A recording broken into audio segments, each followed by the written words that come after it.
Hi, I'd like to give you some information about the Trinity Elective, Life and Death in Data, Plagues, Pestilence and Pandemics. My name is Máire Ní Leathlobhair and I'm Assistant Professor in Biological Data Analysis at the School of Genetics and Microbiology. I lead this module together with Professor Noel McCarthy from the School of Medicine and colleagues at the Department of Classics, the Department of History and the School of English.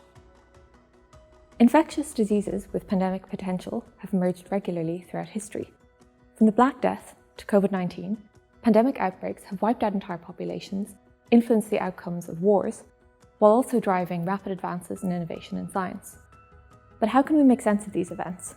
How can we understand the inherent complexity and variability of outbreaks and their effects?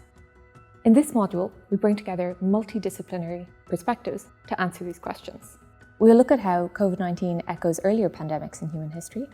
We will consider how our economic, social, political, and medical responses compare with how people have dealt with pandemics at different points in history.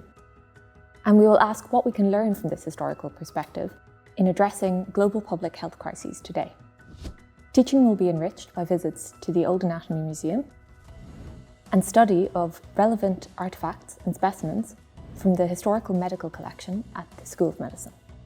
COVID-19 forced the world to interact with quantitative data in order to make decisions at the individual, community, and larger population level, sometimes with grave consequences.